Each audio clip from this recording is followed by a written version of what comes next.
السلام عليكم ورحمة الله وبركاته. waxaan doonayaa maanta inaan ka hadlo xaaladda guud ee wadanka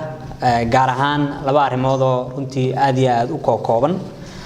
xilligan oo kale marka roobabowga dadka reer Hargeysa way cawdaan waxiliyada Hargeysa ay ooydo waxiliyada Hargeysa ay aragto maamulkoodu sidoo yahay iyo maayarkoodu sidoo yahay waxiliyada Hargeysa ay cabato Hargeysa mushkiladda haysata waa maamul xumo waxaan ognahay in dib u dhac weyn oo magaaladeena ka jiro haddaad eegto wadooyinka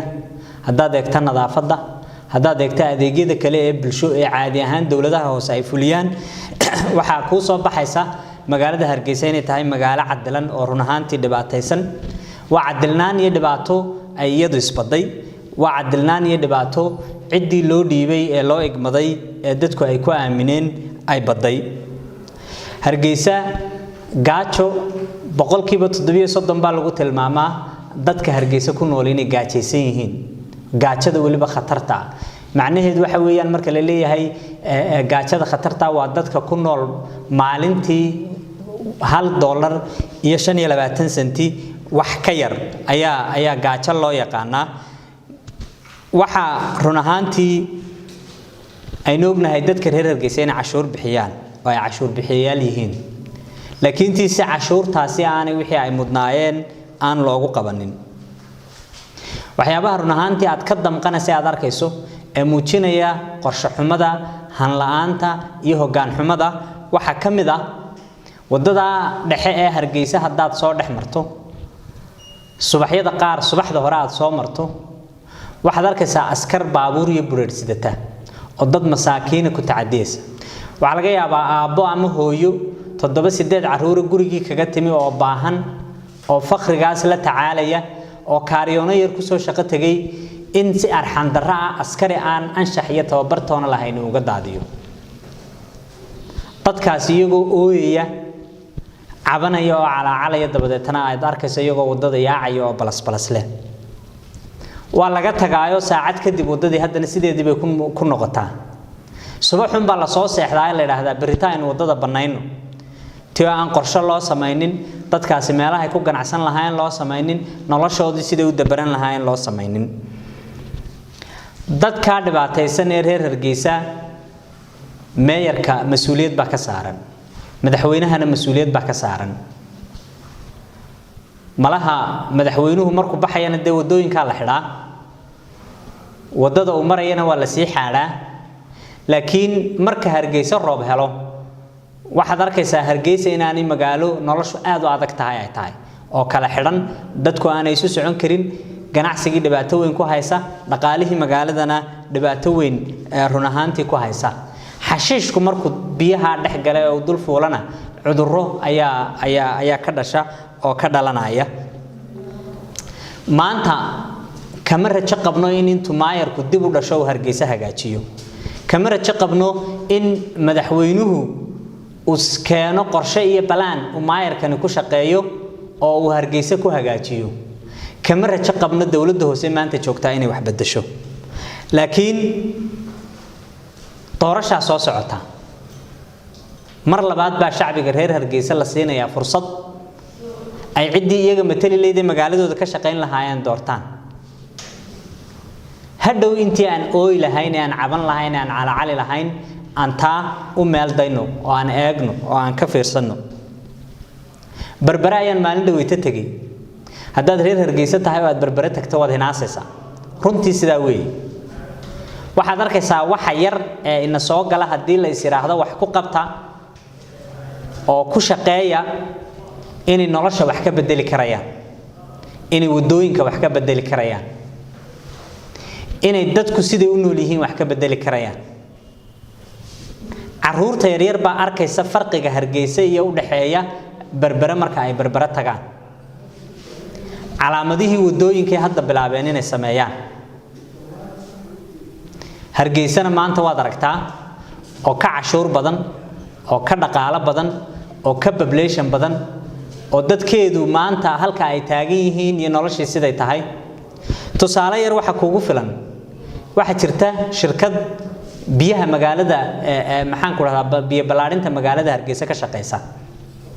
wadooyinka in aragteen mooyana way wada qodaa ciidiyo tuulan bay wadada kaga tagtaa waxay ku tusaysaa mas'uuliyad darrada dawladda hoose halka taagantay inay xataa tahli kari waayeen inay shirkadaasi siiyaan instruction iyo nidaamkii markay meesha dawladdu ay qodaa ay dib ugu hagaajin lahayd ciidiyo tuulan markuu roobkii ku daayna waa aragteen sida ay tahay ee ay noqoto Hargeysa waxaan leeyahay inta ay ooy lahaydeen maanta fursadaasi mar labaad dib uga fakara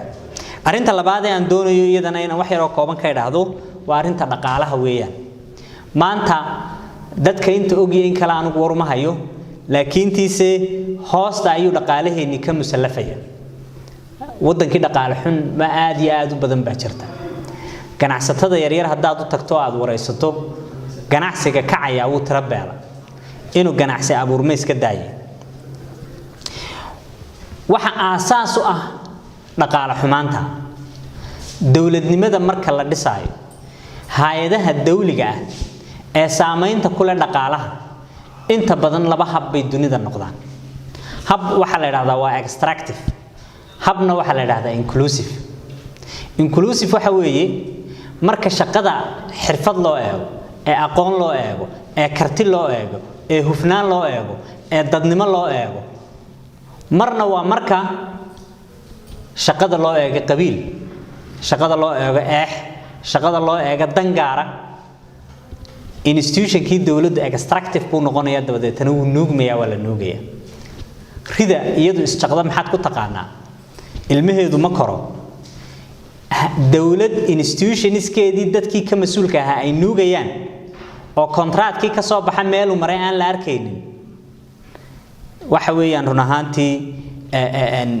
institutionskaasi marka waxay sababeen laba tusaale oo waaweyn baan idin siinaya waxaynu ognahay diyaaradihii fly Dubai iyo Al Arabiya inay xidhan yihiin ilaa iyo March ay xidhan yihiin sabab aliyaala sabab cad ay u xidhan yihiin oo xukuumaddu dadka intay hor keentay ay u sharaxday ilaa iyo hadda oo aynu ognahay ma jirto shirkadaha xidhan dibkoodu dadku taabanaya shacbiga reer Soomaaliland buu taabanaya dhaqaalaheenu taabanaya waayo sababtoo ah shirkadahan waxay noo ahaayeen gateway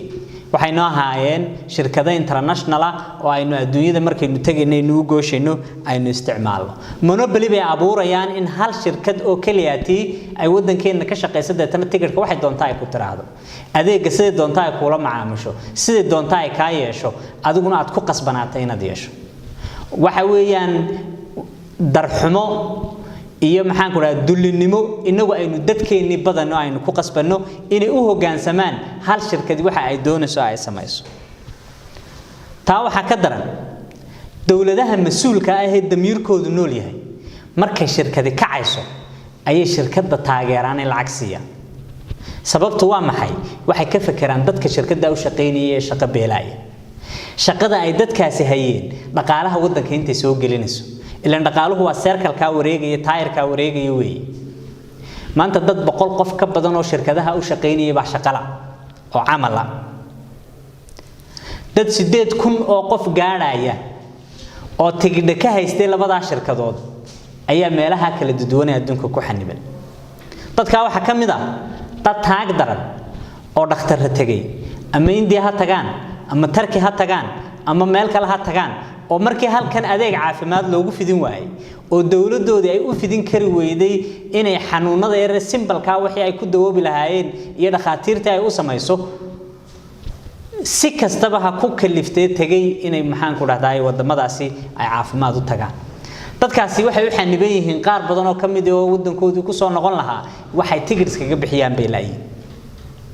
dawladdu xataa kama fakarayso dadkaas sidee baa dalkoodii ugu soo celisaa malaha ma dareemayaan oo madaxweynuhu ma oga dadkaas inuu isagu mas'uul ka yahay oo ay dadkiisa yihiin dadkaas waxa kamid ah dad wallahi masaariiftii ka gooday oo duruuftii ku nool yihiin inay dawarsadaan yar u jiraan dawladnimadu dadka diyaarado gaar ah u diri lahayd oo way soo kaxayn lahayd oo way soo qaadi lahayd si ay dadkooda u yimaadeen waxaad isweydiinaysaa damiirka iyo dadnimada sidaa u dhaqmaysa magaceedu waa maxay waxaad isweydiinaysaa dawladnimada noocaas ah sidaa sameynaysa magaceedu waa maxay waxaad isweydiinaysaa siyaasaddaas iyo dawladnimadaas magaceed anigu runtii wax aliyaala waxaan ku tilmaamo oo aan u bixiyo ma garanayo tusaalaha labaad waxa weeye waxaynu ogeyn in xarkaha internetku monopoly muddo dheer ay wadankan ahaayeen sida aan la socono baarlamaanku waxa uu ansixiyay in xarkaha monopolyga laga saaro sidoo kale madaxweynuhu xeerkiibu saxeexay laakiin tiisa bartii baa lagu hakiyay oo maxaan ku raahday lagu joojiyay aqli sharaxay oo fahmi karaya ma jiro inagu noqon karna wadan xarkaha internetka dhoofiya oo Ethiopia u dhoofiya oo Kenya u dhoofiya oo East Africa u dhoofiya oo wadamada landlocked-ka u dhoofiya inaynu inagu ilaa Djibouti dhulka soo marsano tiyo berbere halkan taagan tahay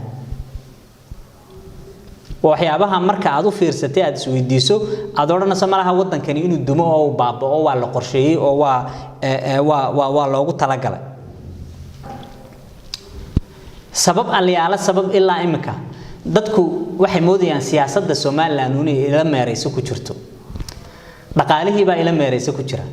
ganacsigii baa ila meerayso ku jira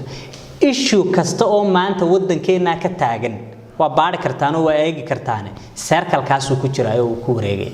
maalin war wanaagsan laga sheegaya maalinta labaad war xun laga sheegaya maalin meel fiican bay marasa la oranaya rajo la yara abuuraya maalinta dambe haddana waa la joojiyo waa la diiday aad maqlaysaa waxaynu maraynaa in wasaaradii isgaarsiintu ay shirkadihii isgaarsiinta ee wadankan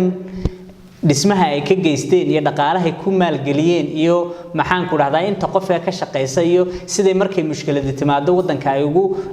gurmadaan aynu ognahay in maanta shirkadihii waraaqaynta loo soo qoro la yiraahdo qalab ma soo iibsan kartaan ilaa iyo war dambe taa macnaheedu waxa weeye maanta hadii qalabkooda wax kamid uu jabo awoodu ma laha inay soo iibsadaan lagama fakarayo saadku system buu ku shaqeeyaa tusaale ahaan qayb weyn buu ka yahay mobile money iyo dhaqaalaha wadanka maanta systemku ku shaqeynaya haduu fadhiisto oo jabo awoodu ma laha inay si toos ugu soo iibsadaan ama e-dahabku sidoo kale waa labada platform ee ugu waaweyn ee maanta lacagta Soomaaliland ay marto ee dadku ay transactions ka dhaqaale ku kala sameystaan bal udinku ka waramo oo u magac bixiya xaqiiqadu waxa weeye Soomaaliland hadii cadaalad darrada laga deyn waayo Soomaaliland hadii qaraabo kiilka iyo eexda laga deyn waayo Soomaaliland hadii xeerarkeeda la ixtiraami waayo iyo heshiisyada maxaan ku raahdaa bulshadu ay wada gashay ay leedahay xaqadu waxa weeye inay badbaadadeedu khatar galayso waa run weey ma waxaan aan iska leeyahay waa waxay taariikhdu sugtay weey taariikhda raac meel kasto oo cadaalad darro ka jirta waa dunta madaxweynaha waxaan soo jeedinaynaa inuu wadanka sidan u dhaamo inuu mas'uuliyadda saaran dareemo inuu dadkaasi masaakiinta ah ee taagta daran ee hargeysa ku gaajoonaya ee intay ku dhakhtar waayeen haddana si ay ku heleen bay Ilaahay og yahay tigidhka ee haddana tigidhkoodii xaniban yahay haddii dana kala shirkadaha loo haysto haddii ujeedooyin xunxun ay ka dambeeyaan